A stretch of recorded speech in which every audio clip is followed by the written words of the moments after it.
went back to town and told the sheriff to come out. I don't know. But that was quite a show, this B-25, coming in, it was Landing out there. I told you wrong, it was B-24. The B-25 had 2 engines, the B-24 had 4 engines. B-24. And it stayed here over a week, stuck in the mud, until they came out of Shreveport and jacked it all up and put aluminum runways for it to take off on.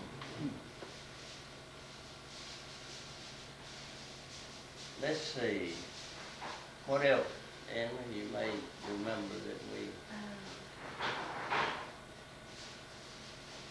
Trying to think.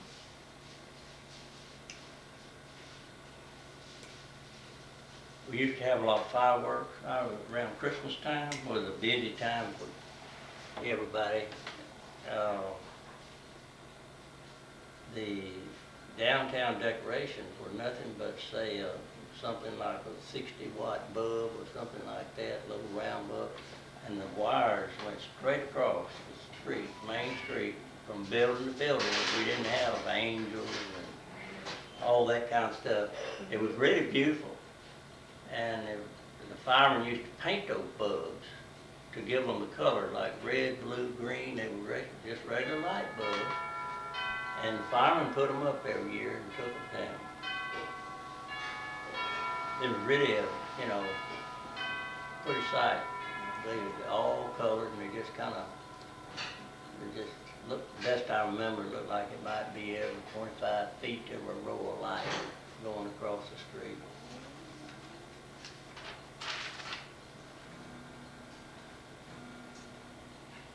When do you think downtown kind of started to die down, the activity downtown?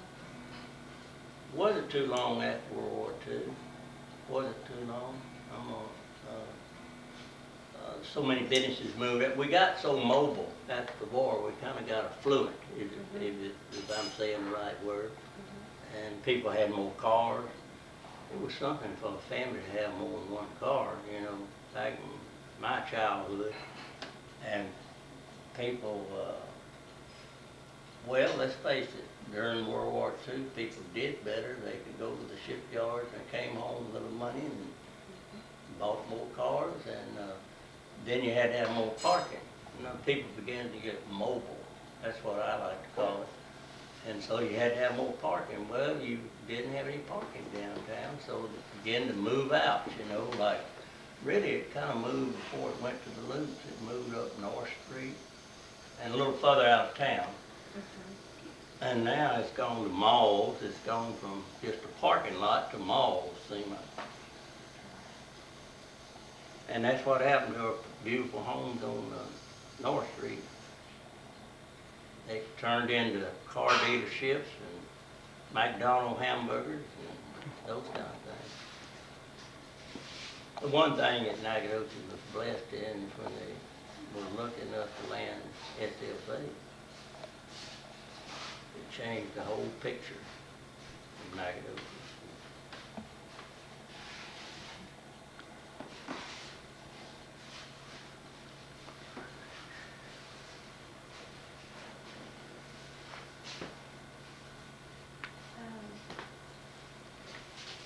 And there was one story that had, I think it had something to do with you and Brian Holt Davis and an alligator, but I can't remember You may exactly not what put it that in was. there. I just remember Brian Holt. Well, I've known Brian Holt all his life, and I don't know why, but I used to fish a lot, and every once in a while you'd seine an alligator out, you know, little baby alligator, get him bait, and I had an alligator, and he had to have one, and so I caught one before too long, you know, and I gave it to him, and this alligator got to be pretty good size. And he used to sleep with Brian Hope. Used to sleep with Brian Hope. And they got a little afraid of it. His parents got a little afraid of it, and they gave it while he was gone, they gave it to the science department of the college, and they put him in a pickle jar, you know, I mean, he was really gotten to be pretty good size. I think he was getting about 4 foot long. And, but they pickled him for further use and experimenting. And Brian Hope never has gotten over it. Every time he's seen me, he tells me, said, you know, I still think about I just still think about my alligator you gave me.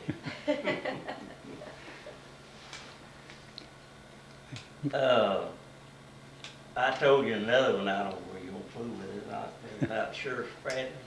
Oh, You remember that? tell me. You want me to tell you again? Yes, help me remember. Well, there's so many stories about him.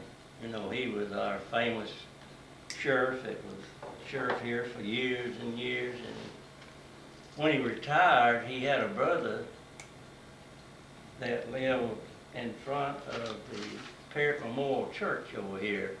Carrie Mae Wright and Billy Wright live in that house now, but Sheriff Bradley, as I mentioned, you know, the railroads, they kind of ran things in Nacogdoches, or any town, because what are you gonna do? You didn't have the railroad, you couldn't get your produce in and out, you know, and you manufactured goods. This is before trucks and good highways. So Sheriff Bradley, he was retired. His #1 deputy, Mr. Vault, had been appointed to fill out his term. And he was going up to take lunch with his brother. And Aaron Hill, we called it Aaron, this hill right down here by the depot. So when Mr. Bradley got ready to cross the tracks, the train had pulled across the tracks, and it went in room for him to go around the train. So he gets out of his Ford coupe and goes up to the engineer, and they're unloading empty milk cans back behind the depot there, and he says, Mister, would you mind moving your train back just a little bit so I can get by? My radiator's leaking, and I won't be able to pull Aaron Hill, and I'm going to take dinner with my brother Dump, and I'd like for you to move the train back and let me get by before it gets to boiling. So the engineer told him he didn't give a damn.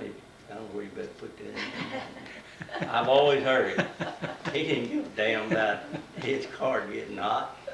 But that track belonged to the Southern Pacific Railroad, and he didn't have to move.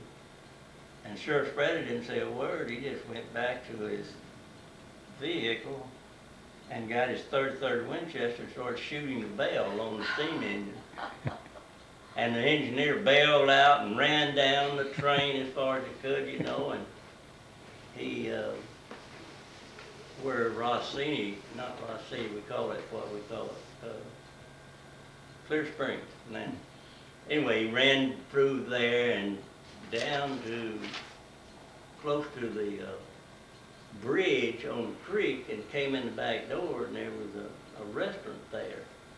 Believe it or not, they called it Dumplings.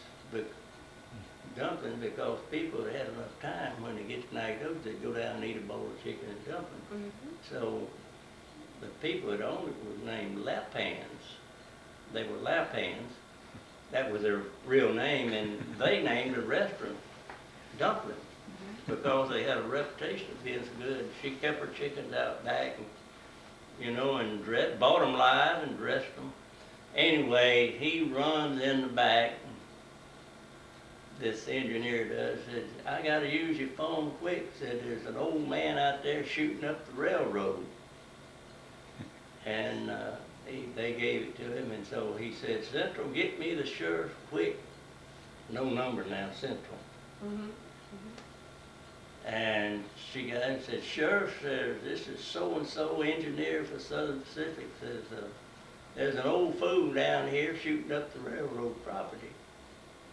He says, he tells me he's got to be up at his brother's house and his radiator's leaking. He says, well, what does he look like? said, oh, he's an old tall man. You got a handlebar mustache? Yeah. He got a long black coat on? Yeah.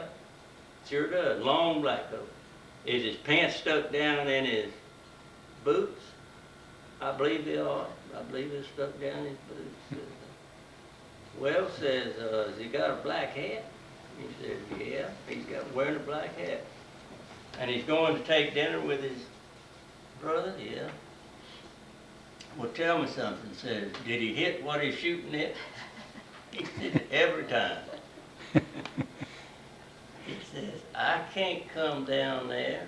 He says, there's a widow woman's cow's been stolen down at Etoll, and that's way down in the lower end of the county, and says the kids hadn't had any milk for 2 days, and I've got to find that cow. But I tell you what I think you ought to do.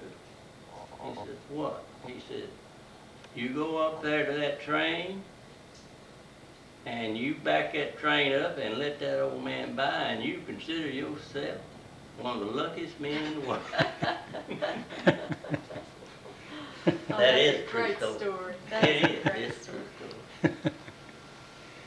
You consider yourself a very lucky man.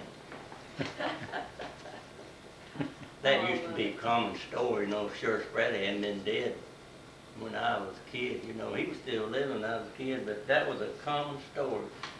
People love to talk about him. They just love to talk about him, you know. Did you know we still have his guns on display down at the At the convention. and Visitor visitors. Center? I Mhm. saw that. That Sure is do. very impressive. The man that, well, his great nephew, Steve Bradley, came to see me just a few days before he died and asked me if he was able to get them. They were going to be auctioned off. They were over here in Texas Ranger Museum. And he wanted them, but somehow the family and he couldn't get together. So they took them to New York, to Butterfield auctioneers, and Miss Bradley was lucky enough to acquire them, and she's the one that owned them and loaned them to us, but he asked me to help her get them in the, and get a showcase for them and all. We were very lucky to, you know, that we have them there, because That's right. they really belong to the late Steve Bradley and Carol. That's who owns the guns. And they were in the Texas Ranger Museum for years and years. Famous sheriff's guns and whatnot. It's just a shame Steve never did live to see, you know. He wanted to do that. That was his long heart's desire, to see his uncle's guns on display in Nacogdoches. You know, there were books written about him. Right. I didn't know, I never, to my knowledge, I don't believe I ever saw Sheriff Bradley, but I did, being in the grocery business, his wife, I would deliver her groceries, and she'd always ask me, you know who I am? If I went every day, why, you know, I guess a whole hour maybe. Maybe. Yeah. You know who I am? No, ma'am. Miss Bradley? Yeah, but I'm John Bradley's widow. He was sheriff here and said he was a real man. I married a real man. She'd tell me that every day that I went. And she'd tell me some stories, you know, that involved her. And one of them was that she ran away from home. Him and I may be telling you mess you don't want. Oh, I love it. I love it. She ran away from home. There wasn't any cars. So her daddy telegraphed now, not telephone. He didn't have a cell phone before the turn of the century. So he telegraphed wires or telegraphed Sheriff Bradley that his daughter had run away from home at Marshall. And she's wearing a light blue dress. Please take her off the 10 o'clock train and take care of her, and he will be down here the next morning at 10 o'clock to get her, take her back home. why she ran off, she never did tell me. But when Sheriff Bradley took her off the train and took her up to the Baxter Hotel, that was that's where the police station, they parked at used to be the post office. Okay, that's where the old Baxter Hotel was. And when he went down and had dinner with her that night, the Baxter Hotel served meals, 3 meals a day. And when her daddy got here the next morning, they were married. Oh, she just laughed until that you know. She'd say, Papa felt sorry for him. Miss Bradley said, Papa felt sorry for him. Married me. Anyway, I've heard that story. Ooh, many, many times. She lived in the Christ House, and that was where the old Nagos Saving Loan on Pecan and Hospital Street used to be, the old Christ House. It was a boarding house. She was one of their guests or residents.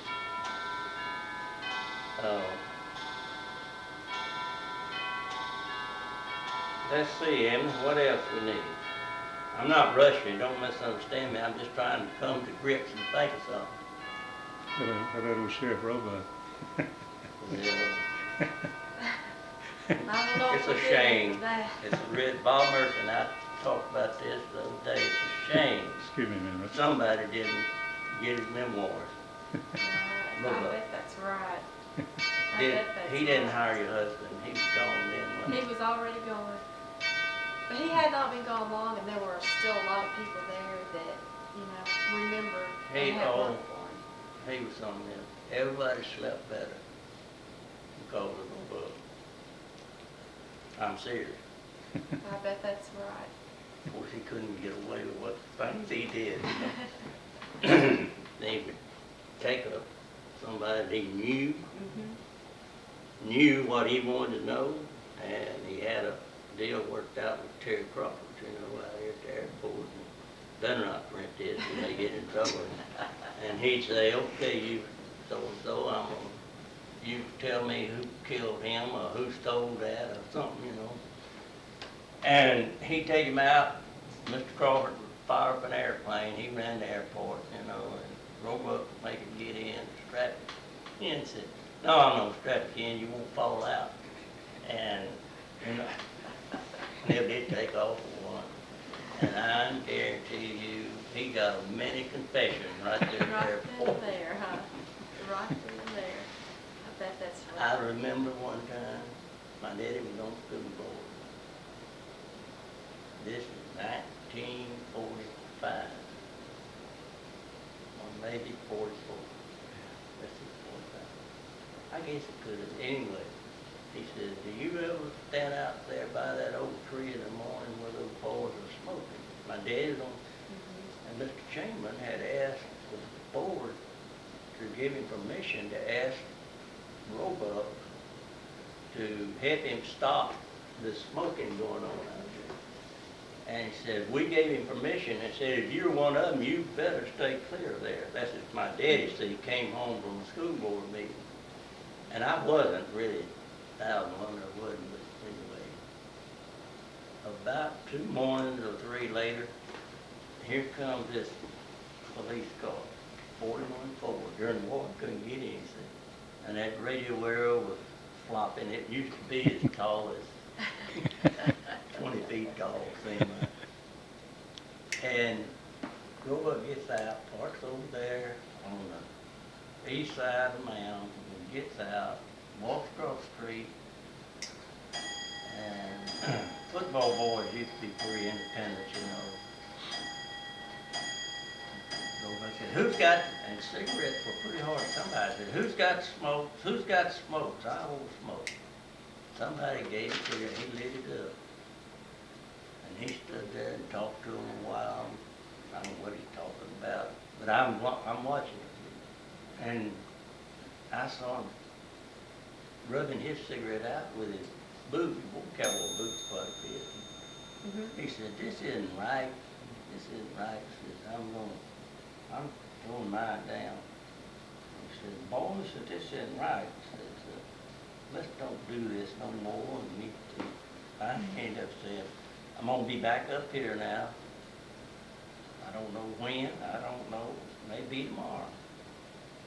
But I catch any one of you all standing out here by this oak tree smoking, says I'm gonna vote for you. You know? And you know there wasn't a single, not a single one out there the next morning.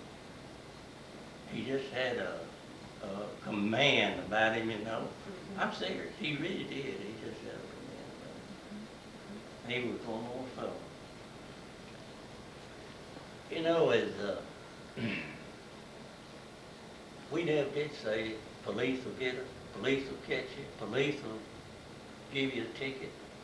We never did say that. We didn't know what police meant. We'd say Roebuck. When we were in high school, Roebuck will catch you, Roebuck will see you, Roebuck this, Roebuck that. We never did say police. But we all respected him and loved him, you know. He never mistreated a living soul, God. But it's you know, it'd be great if somebody could have just sat him down and really got him to tell the truth. A lot of it he couldn't, Yeah, I'm sure. That would be neat. Be quite an experience. Well, this is Hey. wonderful. Excuse me, may I interrupt you? Surely you're not gonna print all this. Hey, Oh, Emily, I'm gonna print as much as I can. It's wonderful. I'll tell you something else I told you. excuse me. Go ahead, Carl. No, go ahead, good. I I'll tell you remember. something else I told you about election night, the Friday night before elections, how people came downtown. I don't know if you did. I think you did, but I want to make sure I get that down. Well, our election days were Saturdays, okay? And we didn't have all this free vote and all that I ever remember, and we voted on Saturdays. Come to town, and that was one of the biggest days for people in town because everybody came to town to vote. And on Friday night, they had public speakings, and over there, a little bit up from Jerry Larrabee, they had a big blackboard every year on a trailer. And Jake Summers, and they had like Carl Stevens, the sheriff, and Emily Travella, the sheriff, or, you know. Right. Okay. And as these boxes were brought in from the country and counted like, what, Woden, I guess, say Woden, Douglas. All right, they'd read out these candidates, and we always had a lot more candidates than we used to have now for these local offices. They'd read out so many votes in Woden for, you know, they had all these names up here for the communities. Then they had all these, oh, it's a big blackboard. It's bigger than a whole wall there. And you had to get on a ladder to get to the top of it. And Mr. Summers always, he wrote beautiful. He had a furniture store here. And he would get up there, you know, and Emily Travella, 16 votes, so on, write it. And then the next morning would be Sunday morning, and a lot of people didn't get home till 3 o'clock, but you could go by there and see the election results, the different precincts, and then you would know who won, you know, sheriff or constable or whatever the office was. But anyway, we were real patriotic among in the 40s, you know, the war was on. And shortly after the war,